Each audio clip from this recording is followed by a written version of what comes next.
برادران اسلام، السلام علیکم ورحمۃ اللہ تعالیٰ وبرکاتہ۔ وعلیکم السلام ورحمۃ اللہ وبرکاتہ۔ الحمد للہ نحمدہ ونستعینہ ونستغفرہ ونؤمن بہ ونتوکل علیہ ونعوذ باللہ من شرور انفسنا ومن سیئات اعمالنا، من یهده اللہ فلا مضل له ومن يضلل فلا هادي له، ونشهد ان لا اله الا الله وحده لا شريك له، ونشهد ان محمدا عبده ورسوله، اما بعد فاعوذ بالله من الشیطان الرجیم، بسم اللہ الرحمن الرحیم۔ كل نفس ذائقة الموت رب هب لي من الصالحين اللهم اغفر لي ولوالدي وللمؤمنين يوم يقوم الحساب۔ صدق اللہ مولانا العظیم وصدقها رسوله النبی الکریم، ونحن على ذلك لمن الشاہدین والشاکرین والحمد للہ رب العالمین۔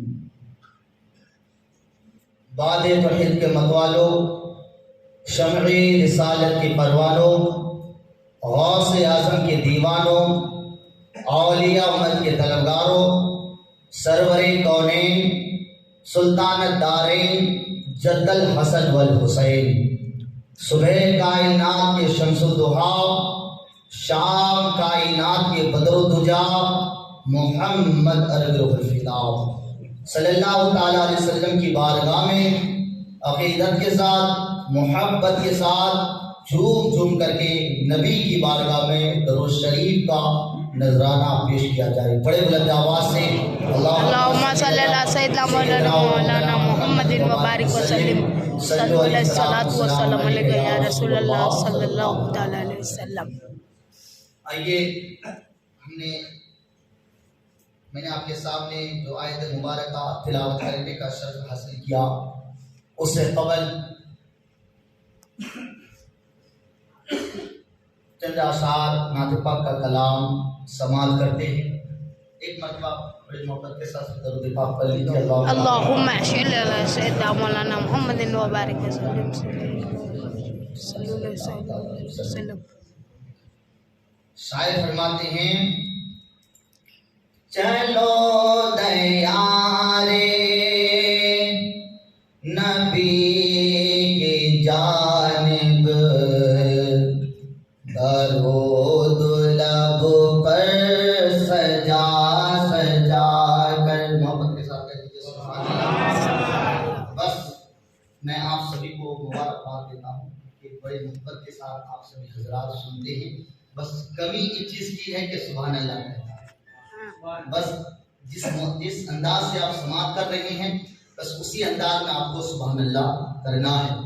ہم اور آپ جو جمع ہوئے ہیں، ایک اصالِ ثواب کی محفل میں جمع ہوئے ہیں۔ مرحوم حاجی عارف بھائی کے اصالِ ثواب کے لیے ہم جمع ہوئے ہیں۔ الحمدللہ ہم جتنا زیادہ نیکی کریں گے، اس کے درجات اتنی ہی زیادہ بلندی و بالا ہوگا۔ ہمیں یہ سوچنا ہے کہ ہم زیادہ سے زیادہ نیکی کریں تاکہ ان کا مقام اتنا ہی زیادہ بلند و بالا ہو جائے۔ میرے دوستو بزرگو، اصالِ ثواب کا مطلب کیا ہے؟ زیارت جسے کہتے ہیں، اس کو اردو میں کہتے ہیں اصالِ ثواب۔ اصالِ ثواب سے کا مطلب یہ ہوتا ہے، اصالِ ثواب کا معنی ہے نیکی کر کے نیکی پہنچانا۔ تو ہم جو اصالِ ثواب کی محفل میں جمع ہوئے ہیں، اس لیے یہ محفل منعقد کی گئی کہ زیادہ سے زیادہ نیکی کیا جائے اور اس مرحوم کی بارگاہ میں پیش کیا جائے۔ تو آئیے محبت کے ساتھ سماعت کرتے ہیں۔ شاعر فرماتے ہیں، چلو دیارے نبی کی جانب، درود لب پر سجا سجا کر، چلو دیارے نبی کی جانب، درود لب پر سجا سجا کر، چلو دیارے نبی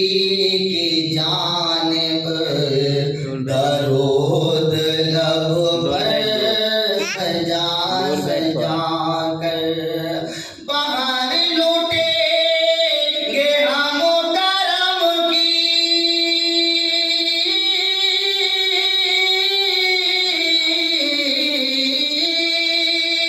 باہر لوٹے گے ہم کرم کی دلوں کا دامن سجا سجا کر چلو دیارے نبی کی جانب درود لب پر سجا سجا کر نہ ان کے جیسا سبھی ہے کوئی نہ ان کے جیسا غنی ہے کوئی نہ ان کے جیسا سبھی ہے کوئی نہ ان کے جیسا غنی ہے کوئی وہ بے نواؤں کا ہر جگہ سے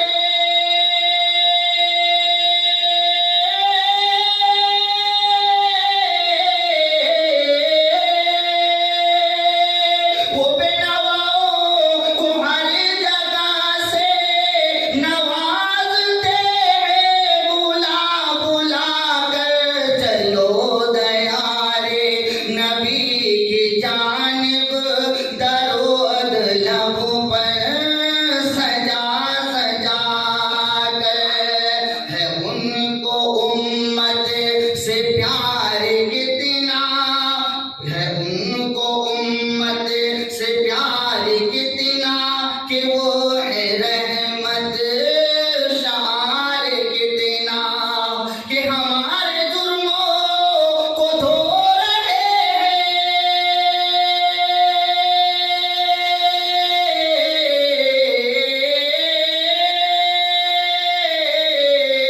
ہمارے جرموں کو دھو رہے ہیں حضور آنسو بہا بہا کر چلو دیارے نبی کی جانب درود لب پر سجا سجا کر یہی اساس عمل ہے میری اسی سے بگڑی بنی ہے میری یہی اساس عمل ہے میری اسی سے بگڑی بنی ہے میری سمیٹتا ہوں کرم خدا کا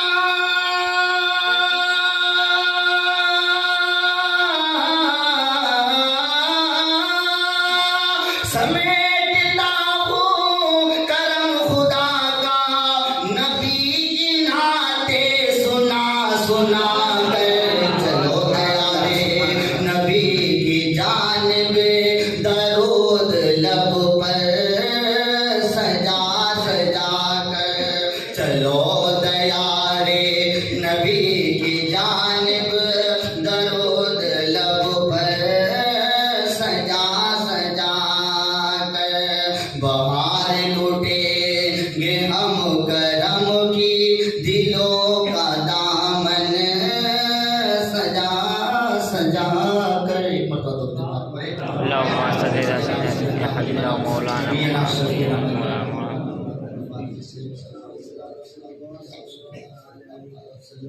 میرے پیارے آقا صلی اللہ تعالیٰ علیہ وسلم کے پیارے دیوانوں، ہمارے جماعت کے بہترین حافظ و قاری خطیب و امام بسم اللہ مسجد کے سلمان حافظ جی ہمارا آپ کے درمیان میں بہترین انداز میں ہمیں ایک نصیحت کا پیغام دیا، موت کو کثرت سے یاد کیا جائے۔ الحمدللہ جب بندہ موت کو یاد کرتا ہے تو اللہ اس کے دل کو نرم کر دیتا ہے، اور درود پاک کے حوالے سے فرمایا یقیناً میرے آقا نے فرمایا جس نے میرا نام لیا اور اس نے مجھ پر درود نہ پڑھا گویا اس نے مجھ پر ظلم کیا۔ تو اس لیے درود پڑھنے کی عادت ڈالو، درود پڑھنے کی بہت بڑی فضیلت ہے الحمدللہ۔ میرے آقا فرماتے ہیں سماعت کریں، سرکار فرماتے ہیں بندہ جب درود پڑھتا ہے تو اللہ رب العزت اس کی سانسوں سے ایک سفید بادل کو پیدا کرتا ہے۔ کہہ دیجیے سبحان اللہ۔ سفید بادل کو پیدا کرتا ہے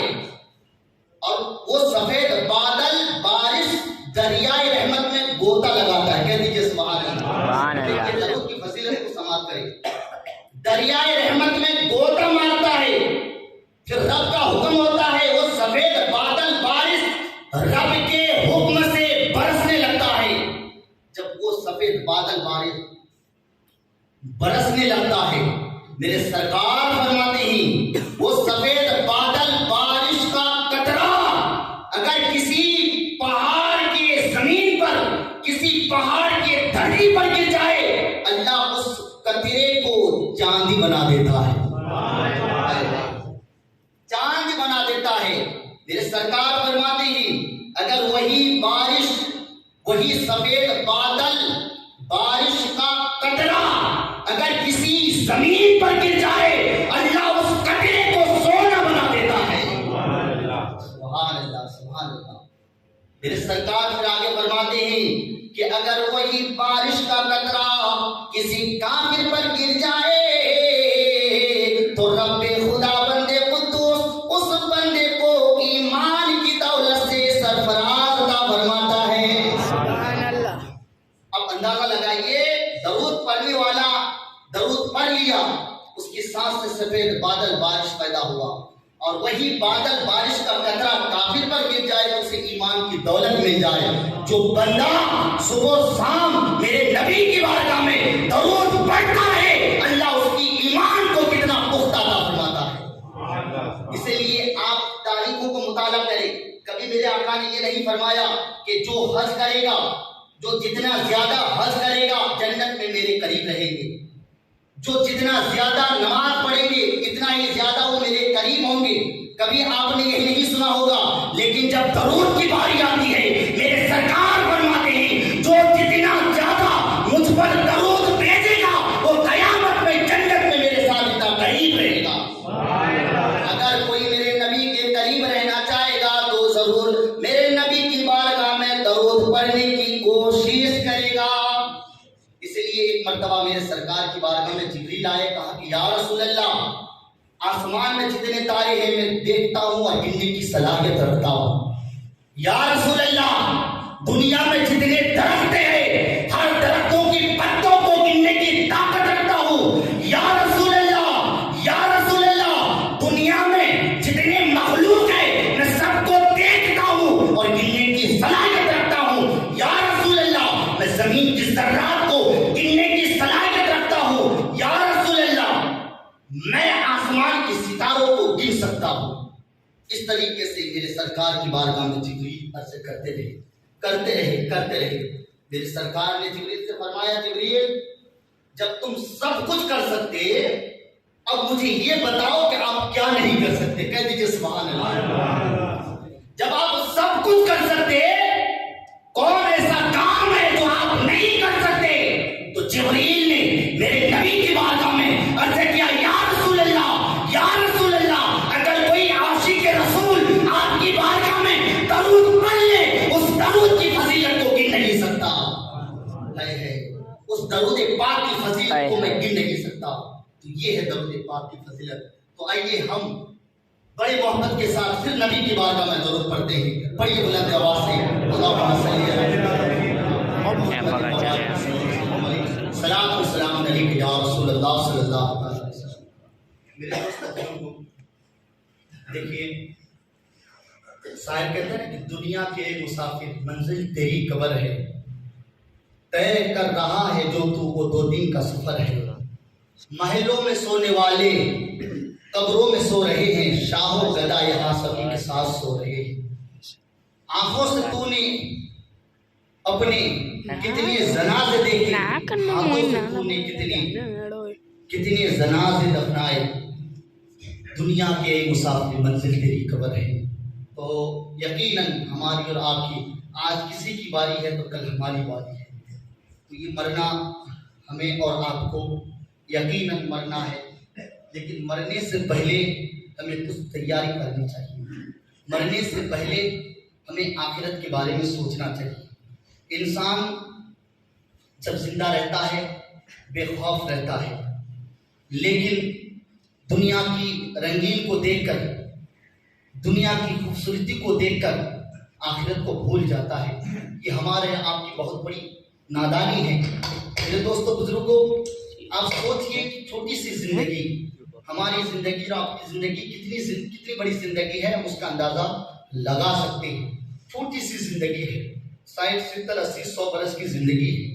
اس زندگی کو ہم پا کر دنیا میں جینے کے لیے، دنیا میں عزت پانے کے لیے ہم کتنا خوبصورت مقام کو بناتے ہیں۔ اس لیے بناتے ہیں کہ ہمیں زندگی میں چین مل جائے، سکون مل جائے، راحت مل جائے۔ میرے دوستوں بزرگوں، اتنی سی چھوٹی سی زندگی کے لیے ہم اتنا خوبصورت لاکھوں کروڑوں کا مکان تو بنا لیتے ہیں، لیکن وہی انسان جب اس دنیا کو چھوڑ کر ایک دوسری منزل میں جانا ہے، اس گھر کو چھوڑ کر ہمیں دوسرے گھر میں جانا ہے جسے قبر کہتے ہیں، وہ بھی ایک ہمارا گھر ہے، اور وہ ایسا گھر ہے جو ہزاروں سال کا گھر ہے۔ ہم اور آپ اس بات کا یقین کے طور پر ہم کہہ سکتے ہیں کہ وہ گھر 60 70 برس کی گھر نہیں ہوگی، وہ گھر ہمارے لیے ہزاروں سال کا گھر ہوگا۔ تو آپ اندازہ لگائیے کہ اتنی سی چھوٹی سی زندگی کو پا کر ہم اتنا خوبصورت مکان بناتے ہیں، لیکن جس گھر میں ہمیں ہزاروں سال رہنا ہو، اگر اس گھر میں اگر ہم نے تیاری نہ کی، اگر اس گھر میں روشن کرنے کے بجائے اگر ہماری بدعمالی کی وجہ سے اسی گھر میں، اسی قبر میں اگر سانپ ہو، بچھو ہو، ہماری قبر اگر ہمیں دبوچے، تو کیا ہم اس بات کو پسند کریں گے؟ ہزاروں سال کا جو گھر ہے، ہمیں اس کے لیے کتنا سوچنا چاہیے۔ اتنی سی چھوٹی سی زندگی کو پا کر جب ہم اتنا سوچتے ہیں، تو پھر ہم ایسا کیوں سوچے کہ ہماری قبر میں بچھو ہو، ہماری قبر میں سانپ ہو، ہماری قبر میں جو ہے جہنم کی شعلے نکلے، یعنی جہنم کی آگ کے شعلے نکلے، ہماری قبر میں اللہ تعالیٰ جہنم کی آگ کے شعلے مسلط کر دے، سانپ ہمارے اوپر مسلط کر دے، بچھو ہمارے اوپر مسلط کر دے۔ کیا ہم یہ سوچ سکتے ہیں؟ کبھی نہیں سوچ سکتے۔ کیوں نہیں سوچ سکتے؟ اس لیے کہ ہمارا جو جسم ہے وہ اتنا نازک ہے، اتنی بھیانک نازک ہے کہ اگر ہماری انگلی کٹ جاتی ہے تو اس درد کو ہم برداشت نہیں کر سکتے۔ اگر ہمارے جسم میں اگر چوٹ لگ جاتی ہے تو اس درد کو ہم برداشت نہیں کر سکتے۔ ہماری آنکھوں میں اگر دھول پڑ جاتی ہے تو اس دھول کی درد کو ہم برداشت نہیں کر سکتے۔ لیکن اگر ہماری قبر میں اگر ایسے ایسے سانپ مسلط کر دے جس کے بارے میں میرے آقا نے فرمایا، اے لوگوں قبروں میں وہ سانپ تمہیں مسلط کر دیا جائے گا، اگر وہ سانپ اگر تمہیں ڈس لے تم اس کے زہر کو برداشت نہیں کر سکو گے، تم اس کی زہر کو برداشت نہیں کر سکو گے۔ اللہ میرے سرکار نے فرمایا، اگر وہ سانپ اگر دنیا میں اگر سانس لے تو انسان جانور بھی اس کی گرمی سے مر جائیں گے، جانور بھی مر جائیں گے۔ قبر میں ایسے ایسے سانپ ہے، بچھو ہے میرے دوست۔ میرے آقا فرماتے ہیں کہ وہ سانپ اگر ان میں سے اگر ایک سانپ اگر کسی پہاڑ پر ڈوب مار دے تو پہاڑ بھی ریزہ ریزہ ہو جائے گا۔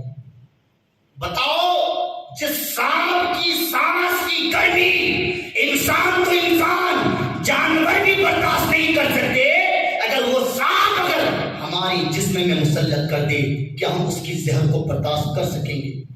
آپ اپنے دل میں جھانک کر دیکھو، پھر فیصلہ کرو۔ نہیں ہے ہمارے اندر وہ طاقت میرے دوستوں۔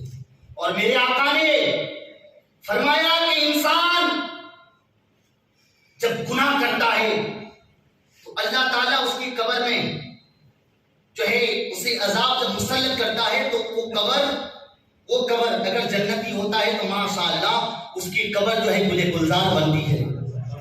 جنتی انسان کے لیے تو سارے فرشتے اس کے لیے استقبال کرتے ہیں، قبرستان کے جتنے بھی مرحوم مرحومین ہوتے ہیں وہ بھی ان کے لیے استقبال کرتے ہیں، اور جس راستے سے اس کا جنازہ گزرتا ہے تو خوشبو سے مہکتی ہوئی نظر آتی ہے۔ یہ ان لوگوں کے لیے ہے جو لوگ گناہوں میں مبتلا رہتا ہے، جو لوگ جس کو زندگی ملنے کے بعد بھی اللہ کی فرما برداری نہیں کر سکا، رب کو راضی نہ کر سکا۔ اس لیے یہ دنیا ہمارے لیے جنت بھی ہے اور دوزخ بھی ہے۔ جس نے اس دنیا کو پا کر، زندگی کو پا کر رب کو راضی کر لیا، بس اس کے لیے یہی دنیا جنت ہے، قبر اس کے لیے جنت ہے، آخرت ان کے لیے جنت کا جو ہے مقام ہے، جنت کا گھر ہے۔ اور جس نے اس دنیا میں رہ کر اس زندگی کو پا کر جس نے رب کو راضی نہ کیا، اس کے لیے جہنم ہے۔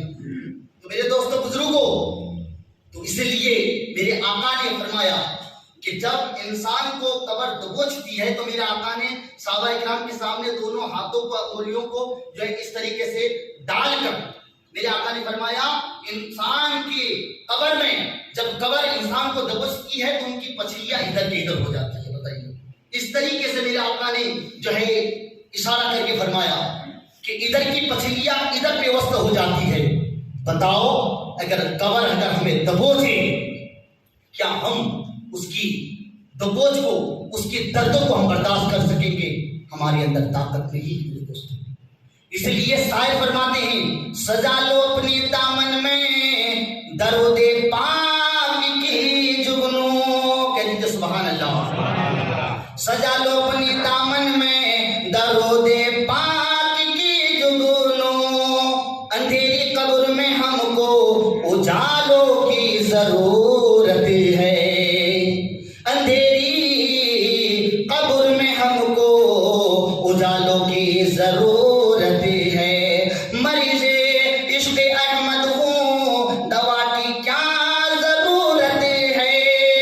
درود پاک پڑھنے سے ہمیں آرام ملتے ہیں. اس لیے اگر ہمیں اس لیے قبر ہمیں پیغام دیتی ہے لوگوں میں بھی ایک تمہارا گھر ہوں. کوئی ایسا دن نہیں ہے کہ قبر ہمیں پکارتی نہیں ہے. کوئی ایسا دن نہیں ہے. ہر دن ہمیں اپنی اپنی قبریں ہمیں آواز دیتی ہے اور پیغام دیتی ہے اور کہتی ہے اے لوگوں تم چھوٹی سی زندگی کو پا کر تم اپنے گھروں کو سجاتے ہو, اپنے گھروں کو خوبصورت بناتے ہو. میں بھی تو یہ تمہارا گھر ہوں. میں بھی تو یہ تمہارا گھر ہوں. یاد رکھنا جب تم اس گھر میں آؤ گے, جب تم قبر میں آؤ گے, جب میرے سینے میں آؤ گے تو میرے پاس اجالا لے کر کے آنا. میں ایک اندھیری قبر ہوں. میرے پاس تو سانپ ہے, میرے پاس تو بچھو ہے. میں تو لوگوں کی پچھلیاں کو موڑ دیتی ہوں. اے لوگوں جب تم اس قبر میں آنا تو اجالا لے کر کے آنا. اجالا لے کر کے آنا. اگر تم نے اجالا لے کر نہیں آیا, نیکیاں لے کر نہیں آیا تو یاد رکھنا میرے پاس سانپ بچھو ہے. میں لوگوں کی پچھلیاں کو موڑ دیتی ہوں. ہماری قبر ہمیں پکارتی ہے لیکن ہم نے کبھی اس بات کو احساس نہیں کیا. تو میرے دوستوں بزرگوں اس لیے ہمیں چاہیے کہ ہم آخرت کا جو ہے تیاری کریں. اور جب ہمارے خاندان کا کوئی انتقال کر جائے تو ہم اس کو یاد اس انداز سے منائیں کہ سارے ثواب کی نیت سے منائیں. فاتحہ خوانی کے ذریعے سے ہم اسے یاد کریں, ان کے لیے صدقات کریں, خیرات کریں. اس لیے جو ہے حضرت ابراہیم علیہ السلام نے ہمیں ایک پیغام دیا ہے. پیغام کیا دیا ہے کہ جب حضرت ابراہیم علیہ السلام کی عمر 90 برس کے ہوئے تھے تو اللہ کی بارگاہ میں ایک دعا کی تھی. وہ دعا کون سی تھی؟ اے اللہ رب حب لی من الصالحین, تو مجھے نیک صالح اولاد بیٹا عطا فرما, نیک صالح بیٹا عطا فرما. یہ دعا رب کی بارگاہ میں مانگی. کس نے؟ حضرت ابراہیم علیہ السلام. اب وہ پیغمبر ہے, اگر وہ چاہتے تو یہ کہتے تھے اللہ تو مجھے بیٹا دے, لیکن آپ نے یہ نہیں کہا. نیک صالح کا لفظ لایا. کیوں؟ اس لیے کہ اولاد دو طرح کی ہوتے ہیں. ایک اولاد نیک ہوتا ہے, ایک اولاد بری ہوتی ہے. بری اولاد کو ہم نے اکثر دیکھا ہے ماں باپ کو اذیت پہنچاتے ہیں, ماں باپ کے ساتھ ظلم کرتے ہیں, ماں باپ کے ساتھ جھگڑتے ہیں, ماں باپ کے ساتھ بے ادبی کرتے ہیں. اور جب ایسے بدتمیز اولاد, جب ماں باپ ایسے بدتمیز اولاد کو دیکھتا ہے, بری اولاد کو دیکھتا ہے, تو ماں باپ کی کیفیت یہ ہوتی ہے ماں کا دل جلنے لگتا ہے, ماں باپ کی آنکھوں میں جو ہے آنسو نکلنے لگتا ہے, ماں باپ کا دل پھٹنے لگتا ہے, جلنے لگتا ہے. لیکن الحمدللہ اگر وہی اولاد اگر نیک صالح ہوتا ہے تو ماں باپ کی, جب وہی اولاد ماں باپ کی خدمت کرتے ہیں, ماں باپ کی فرما برداری کرتے ہیں, ماں باپ کے ادب و احترام کرتے ہیں, جب ماں باپ ایسے نیک صالح اولاد کو دیکھتا ہے تو پھر ماں باپ کا دل خوش ہونے لگتا ہے, ماں باپ کی آنکھوں میں ٹھنڈک ہوتا ہے, ماں باپ کا دل ٹھنڈا ہو جاتا ہے. اور ایسے ماں باپ اپنے اولاد کو محبت کی نظر سے دیکھتا ہے. اب بتاؤ ماں باپ جس اولاد کتنا خوش نصیب ہوتا ہے، کتنا خوش نصیب ہوتا ہے.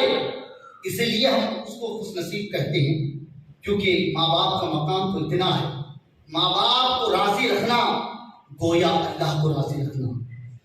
میرے سرکار کی فرمان ہے، جس نے ماں باپ کا دل دکھایا، جس نے ماں باپ کو وصیت پہنچایا، گویا اس نے مجھے تکلیف دیا. جس نے ماں باپ کا دل دکھایا گویا اس نے رسول کا دل دکھایا. جس نے رسول کا دل دکھایا گویا اس نے اللہ کا دل دکھایا.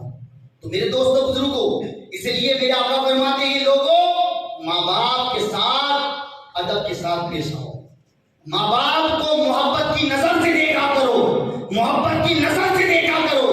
میرے آقا نے فرمایا جو اولاد اپنے ماں باپ کو محبت کی نگاہوں سے دیکھتا ہے، اللہ تعالیٰ اسے ایک حج مقبول کا ثواب عطا فرماتا ہے. سبحان اللہ. اب یہ حج کا مہینہ چل رہا ہے، ہمیں اور آپ کو اس کا علم تو ہے کہ ایک حاجی جب حج کے لیے آتا ہے تو کئی لاکھ روپے خرچہ کر کے جاتے ہیں، لیکن ماں باپ کے چہرے میں اللہ نے وہ مقام عطا فرمایا کہ اولاد اگر چاہے کہ مجھے حج مقبول کا ثواب مل جائے تو بس وہ ماں باپ کو محبت کی نظر سے دیکھے. اور کسی صحابہ نے ایسے کہ یا رسول اللہ، ہم اپنے ماں باپ کو محبت سے اگر ایک بار، دو بار، تین بار، چار بار، پانچ بار، 100 بار دیکھیں تو کیا ہمیں 100 حج مقبول کا ثواب عطا فرمائے گا؟ تو میرے آقا نے فرمایا ہاں، تم اپنے ماں باپ کو اگر محبت کی نظر سے 100 مرتبہ دیکھو گے تو 100 حج مقبول کا ثواب عطا فرمائے گا. سبحان اللہ. ایک دن میں 100 حج کا ثواب، ایک دن میں 100 حج کا ثواب. 200 مرتبہ دیکھو گے تو 200 حج کا ثواب. تو ماں باپ کے چہرے میں اللہ نے کیا مقام عطا. تو اسی لیے ماں باپ کی بھی ضروری ہے کہ اولاد کو صحیح تربیت دیا جائے، صحیح تعلیم دیا جائے. کیوں؟ اس لیے کہ جب انسان مر جاتا ہے، سمجھنے والی بات ہے، جب انسان مر جاتا ہے تو ان کے سارے اعمال کا سلسلہ منقطع ہو جاتا ہے، سارے اعمال کا سلسلہ ختم ہو جاتا ہے سوائے 3 چیز کے. سب سے پہلے کیا؟ سب سے پہلے یہ کہ جب کوئی انسان انتقال کر جائے، یا زندہ ہو یا مردہ ہو، اگر ہم اس کے لیے اگر صدقہ جاریہ کرتے ہیں، مثلا مثال کے طور پر جیسا کہ ابھی ہم مرحوم حاجی عارف بھائی کے لیے جو ہم اصالہ ثواب میں بیٹھے، ان کے اولاد، ان کے رشتہ دار، ان کے پریوار اگر ان کے لیے اگر اصالہ ثواب کرتے، اولاد اگر ان کے لیے اصالہ ثواب کرے گی تو یہ ثواب ان کو پہنچے گا اور یہ ثواب ان کے لیے ثواب جاریہ ہوگا. مثال کے طور پر جیسا کہ آپ نے اپنے والد کے لیے کسی مسجد میں اصالہ ثواب کی نیت سے آپ نے دے دیا، یا کسی مدرسے کے تعمیری کام کے لیے، یا کسی مدرسے میں، یا کسی مسجد میں، یا کسی غریب کو آپ نے جو ہے ماں باپ کی اصالہ ثواب کے لیے صدقہ جاریہ کی نیت سے کر دیا، تو یہ ثواب جاریہ ماں باپ کو پہنچتا ہے. دوسرے نمبر پر علم، انسان اگر علم کو چھوڑ کر جاتا ہے تو یہ بھی ان کے لیے ثواب جاریہ. مثال کے طور پر اگر ہم نے کسی کو قرآن سکھایا، قرآن کو پڑھایا، اب وہ بندہ، یا مثال کے طور پر میں نے آپ کے سامنے میں گفتگو کر رہا ہوں، کوئی ایسی بات آپ کے دل میں چھو گئی، آپ کے دل میں اتر گیا اور آپ اس بات پر عمل کرنے لگے، تو جب تک آپ عمل کرتے رہیں گے، یا ہم نے کسی کو قرآن سکھایا، جب تک وہ بچہ قرآن پڑھتا رہے گا وہ ثواب جاریہ ہمیں ملتا رہے گا. سمجھے؟ یعنی آپ کو میں نے قرآن سکھایا، یا آپ کو میں نے کوئی ایسا حدیث بتایا، کوئی ایسی سنت بتائی، یا نماز کے حوالے سے یا کسی چیز کے حوالے سے آپ کو بتایا، آپ جب تک عمل کرو گے آپ کو بھی ثواب ملے گا، لیکن آپ نے جس کے ذریعے سے وہ علم حاصل کیا اسے بھی، یعنی سکھانے والوں کو بھی ملتا رہے گا، وہ زندہ رہے یا مردہ رہے اسے ملتا رہے گا. اور تیسرے نمبر پر ہے اولاد. جو ماں باپ اپنے اولاد کو، نیک اولاد کو چھوڑ کر جائے گا اور وہ نیک اولاد اگر اپنے ماں باپ کے لیے اصالہ ثواب کرتا رہے، اپنے ماں باپ کے لیے دعائیں مغفرت کرتا رہے گا، اپنے ماں باپ کے لیے بخشش کی دعائیں کرتا رہے گا، اپنے ماں باپ کے لیے جنت کے لیے دعا کرتا رہے گا، تو اولاد کی دعا، پریوار کی دعا، خاندان کی دعا، رشتہ داروں کی دعا، مومنوں کی دعا اس تک پہنچتی ہے. یہی وجہ ہے کہ جب ہم کسی مرحوم کو دفنا کر آتے ہیں تو اسے امید رہتی ہے. کیسے امید رہتی ہے؟ جیسے انسان پانی میں ڈوبتا ہے، ڈوبنے والا انسان جیسا کہ کسی کو پکارتا ہے، تو اسی طریقے سے انسان اپنی قبر میں اپنے پریوار کو، اپنے اولاد کو، اپنے خاندان کو بڑی امید کے ساتھ آواز دیتے ہی پکارتے ہیں، ہے کوئی میرے لیے جو دعائیں کرے، ہے کوئی میرے لیے جو میرے لیے مغفرت کی دعا کرے، میرے لیے اصالِ ثواب کرے، ہے کوئی جو میرے لیے قرآن کی تلاوت کر کے میرے لیے اصالِ ثواب کرے، فاتحہ خوانی کرے۔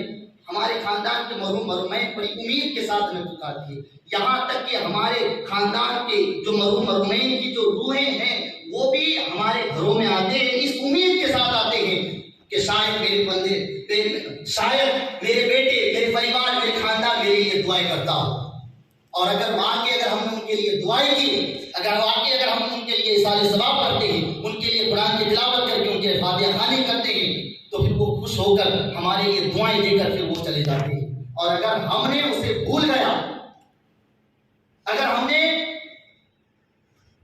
ان کے لیے اصالِ ثواب نہ کیا، تو مایوس ہو کر پھر بددعا دے کر وہ چلے جاتے ہیں۔ اسی لیے جب ہمارے خاندان کا کوئی انتقال کر جائے تو ان کے لیے اصالِ ثواب کرنا چاہیے، قرآن خوانی کرنا چاہیے، محفل سجانا چاہیے۔ کیوں؟ اس لیے کہ جب کوئی بندہ کسی مرحوم مرحومین کے لیے اصالِ ثواب کرتا ہے تو اللہ تبارک و تعالیٰ اس کی قبر کو روشن کر دیتا ہے، تاحت نگاہ کشادگی کر دیتا ہے، اللہ اس کے درجات کو بلند کر دیتا ہے، اتنا بلند کر دیتا ہے، اتنا بلند کر دیتا ہے، وہ مرحوم اپنی بلندی کو دیکھ کر، اپنی عزت و شوق کو دیکھ کر، وہ مرحوم جو ہے اپنے مقام کی بلندی کو دیکھ کر رب کی بارگاہ میں عرض کرتے ہیں، میرے مولا، میرے پروردگار، یہ عزت، یہ شہرت، یہ بلندی مجھے کس کی برکت سے ملی ہے؟ تو وہ بندہ جب رب کی بارگاہ میں عرض کرتا ہے تو رب کائنات اس بندے سے فرماتا ہے، اے میرے بندے، آج تیرے بیٹے نے، تیرے پریوار نے، تیرے خاندان نے، تیرے رشتہ دار نے تیرے یاد میں میرے نام پر محفل سجائے ہیں، اس محفل میں میرا اور میرے محبوب کا ذکر ہو رہا ہے، اس محفل کی برکت سے میں نے آج تیرے خداؤں کو، گناہوں کو، خطاؤں کو معاف فرما کر میں نے تیرے مقام کو بلند کر دیا ہے۔ اللہ تعالیٰ اس بندے سے فرماتا ہے، تیرے بیٹے نے آج تیری یاد میں میرا ذکر کر رہا ہے، قرآن کی تلاوت کر رہا ہے، میرے اور تیری لیے مغفرت کی دعائیں کر رہے ہیں۔ کتنی بڑی خوشی کی بات ہے، کتنی بڑی سعادت کی بات ہے میرے دوستوں بزرگوں۔ آپ نے سنا ہوگا کہ عیسیٰ پیغمبر جب ایک راستے سے گزر رہے تھے تو راستے میں ایک قبرستان ملا، اور قبرستان میں گزرتے گزرتے ایک قبر پڑی، نظر پڑی۔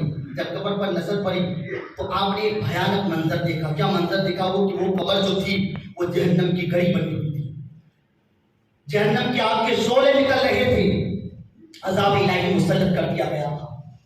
تو اللہ تبارک کو جب عیسیٰ پیغمبر نے اس منظر کو دیکھا تو بڑا تعجب ہوا، بڑا افسوس ہوا۔ آپ گزر گئے، جب واپسی پر آنا ہوا تو کیا منظر دیکھا کہ وہ قبر جو جہنم کی گڑی بنی ہوئی تھی، جہنم کے آگ کے شعلے نکل رہے تھے، اب وہ قبر جہنم کی گڑی نہیں بلکہ وہ قبر گل گلزار بن چکی ہے۔ وہ بندہ جو جہنمی تھا اب وہ جنتی کا حقدار بن چکا ہے۔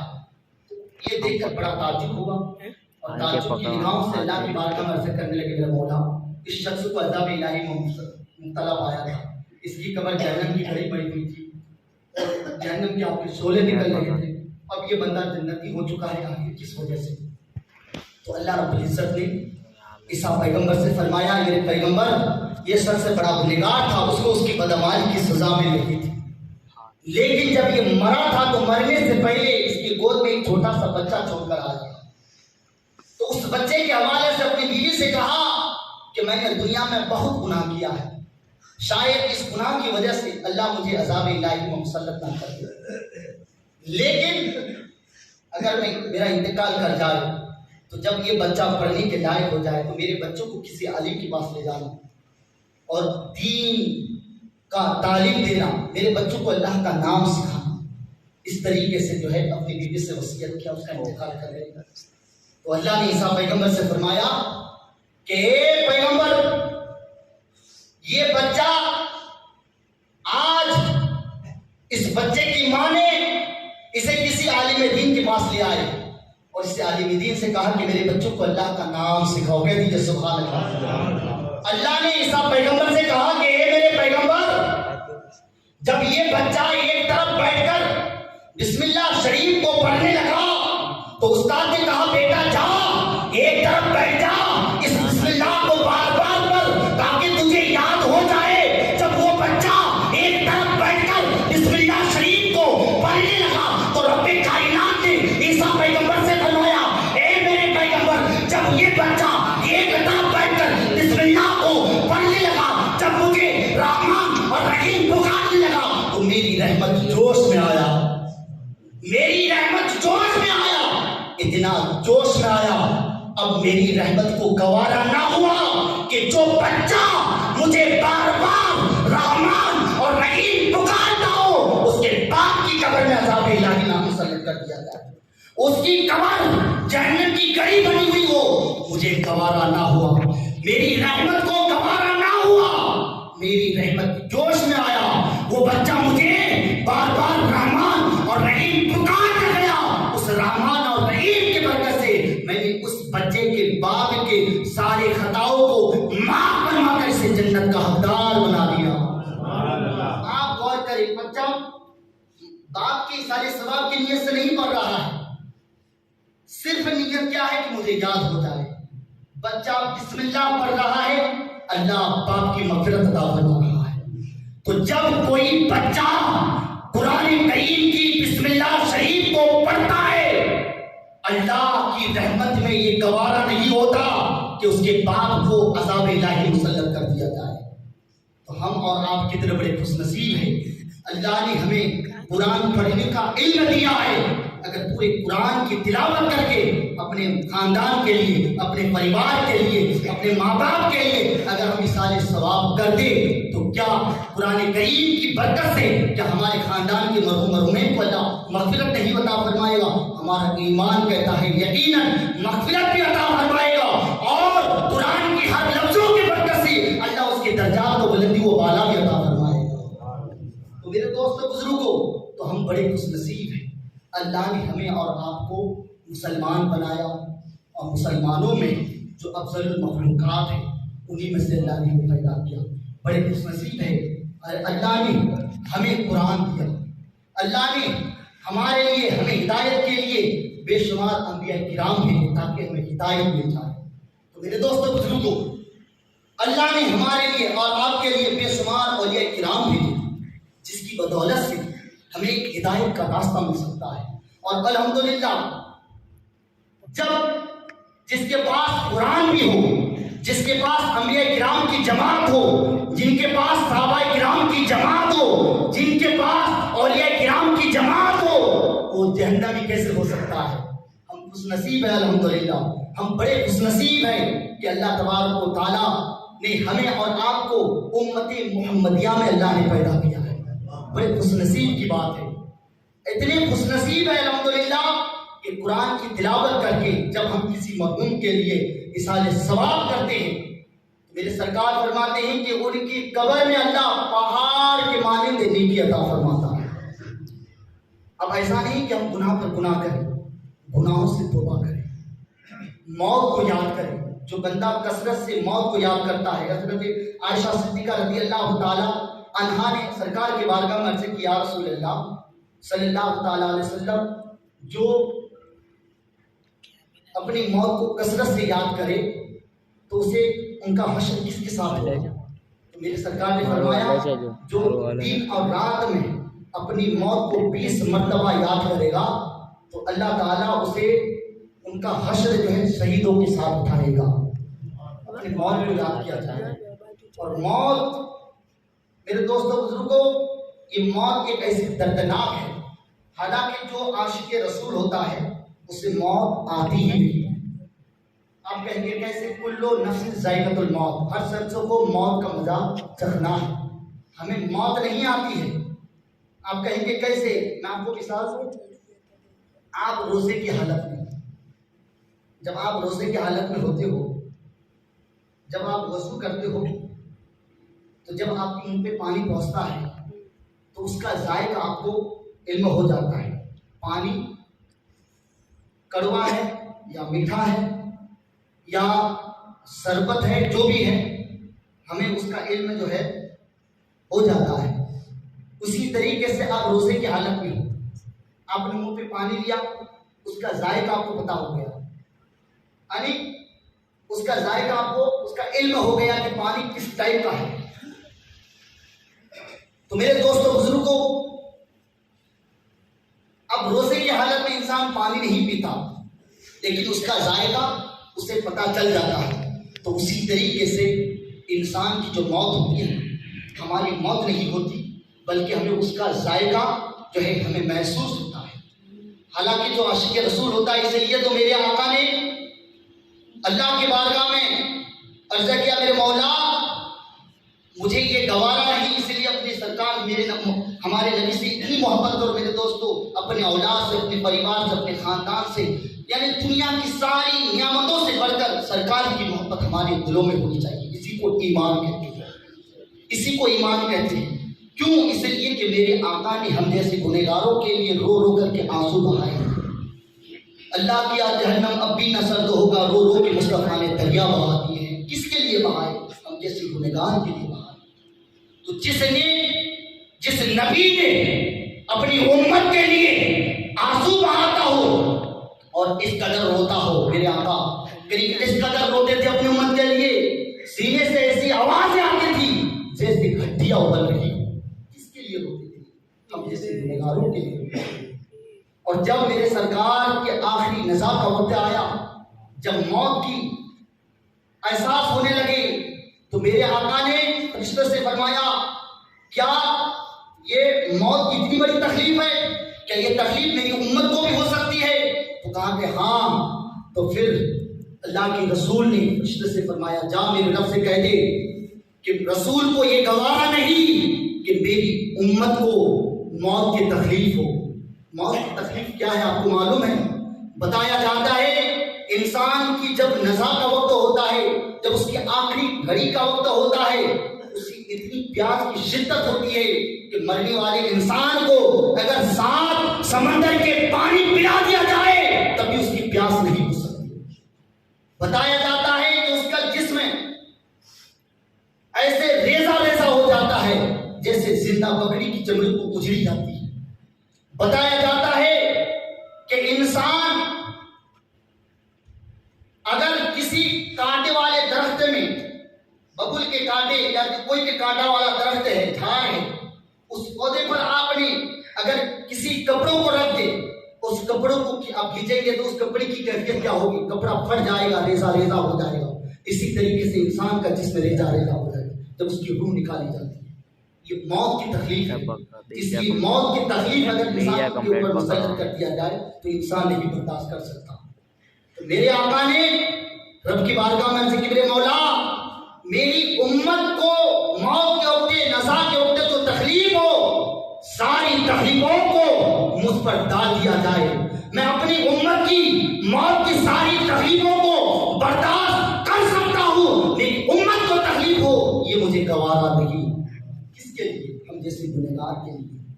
اور پھر اللہ تبارک و تعالیٰ نے اپنے محبوب سے فرمایا, محبوب آپ اپنی امت کی فکر نہ کرے. کہہ دیجیے سبحان اللہ. آپ اپنی امت کی فکر نہ کرے. جو آپ کا عاشق ہوگا, جو عاشق رسول ہوگا, اس کی روح ایسی بآسانی سے نکالی جائے گی جیسے لوگ گندے ہوئے آٹوں سے بال نکالتے ہیں. ہم بڑے خوش نصیب الحمدللہ. تو ہمیں موت کا مزہ ہم چکتے ہیں, ہمیں موت نہیں آتی. اس لیے تو وہ مرنے والا انسان مرتا ہے, اللہ تعالیٰ اس کی آنکھوں میں وہ صلاحیت عطا فرماتا ہے کہ جب ہمارے خاندان کا کوئی انتقال کرتا ہے اور ہم قبرستان میں جاتے ہیں اور اسے سلام کرتے ہیں, تو میرے آقا فرماتے ہیں کہ وہ سلام کو سنتے ہیں اور سلام کا جواب بھی دیتے ہیں.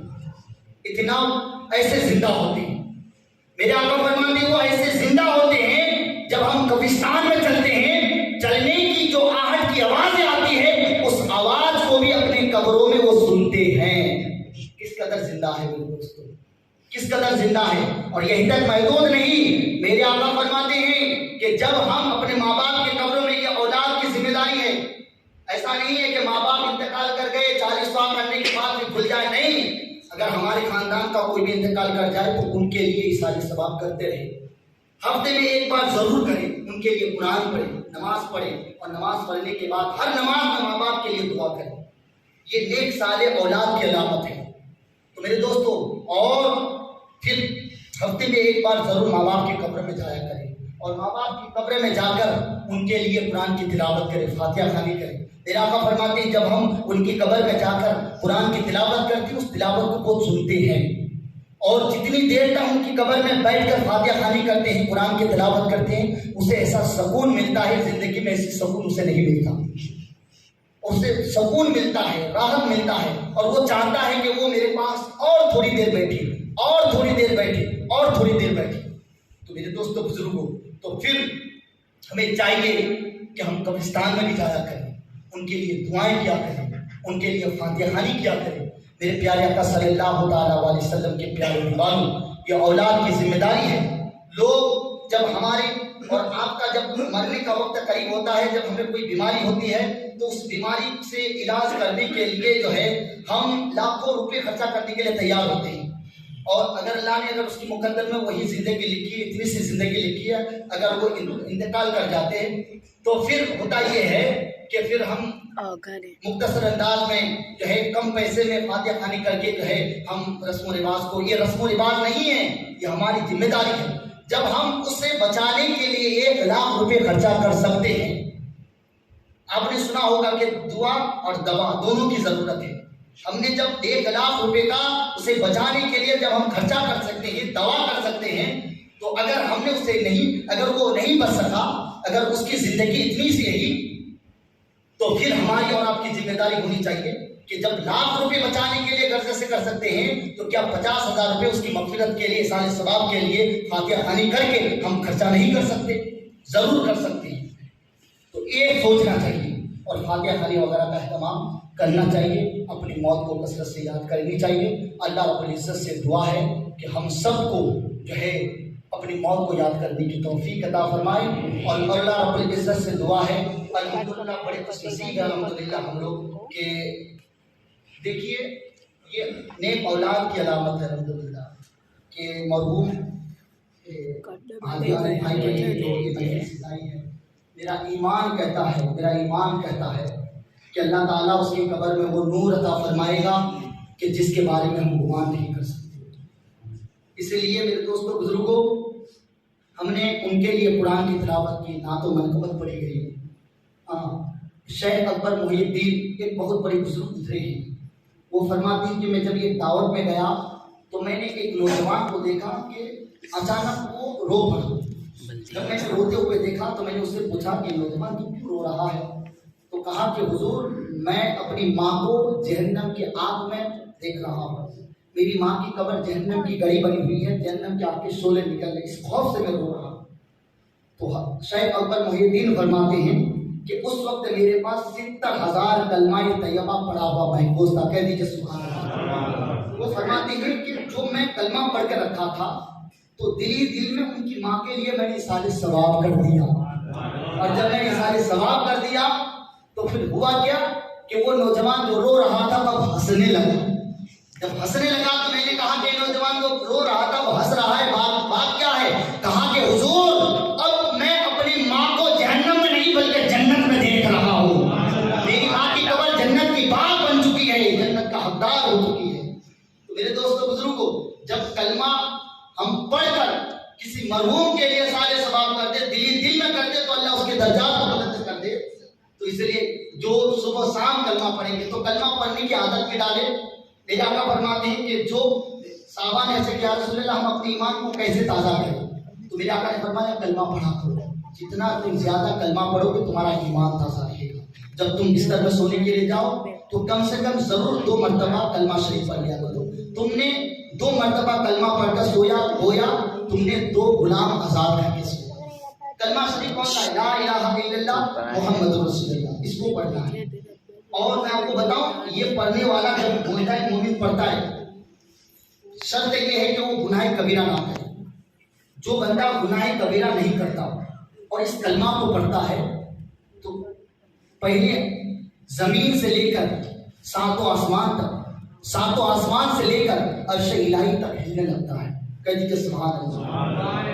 کیا پڑھنے والا جب پڑھتا ہے کلمہ شریف لا الہ الا اللہ محمد رسول اللہ، یہ پڑھنے والا جب پڑھتا ہے تو زمین سے لے کر آسمان سے لے کر عرش الہی تک ہلنے لگتا ہے. جب وہ عرش الہی ہلنے لگتا ہے تو رب کائنات اس عرش سے فرماتا ہے اے عرش تو ہلتا کیوں ہے، تو ساکین ہو جا، تو ٹھہر جا. وہ عرش رب کی بارگاہ میں عرض کرتے ہیں میرے مولا میرے پروردگار، جس بندے نے اس کلمہ کو پڑھا ہے تو اسے بخش دے. جب تک تو اسے نہیں بخشے گا مجھے سکون نہیں ملے گا. اللہ تعالیٰ اس عرش سے فرماتا ہے اے عرش تو گواہ ہو جا، تو گواہ ہو جا، میں نے اس کلمے کی برکت سے آج میں نے اس کے گناہوں کو معاف کرنا کر اسے بخش دیا. تو میرے دوستوں بزرگوں تو یہ کلمہ پڑھیں اور زیادہ سے زیادہ رب کی فرما برداری کریں، گناہوں سے توبہ کریں. زندگی کا کوئی بھروسہ نہیں، کب موت آ جائے. آج کسی کی باری ہے تو کل ہماری باری ہے. تو اللہ رب العزت سے دعا ہے کہ ہم سب کو جو ہے ایمان کے ساتھ خاتمہ بالخیر عطا فرمائے. اللہ رب العزت سے دعا ہے کہ ہم سب کو ایمان کی سلامتی عطا فرمائے، عاشق رسول بننے کی توفیق عطا فرمائے، نبی کی سنت پر عمل کرنے کی توفیق عطا فرمائے. السلام.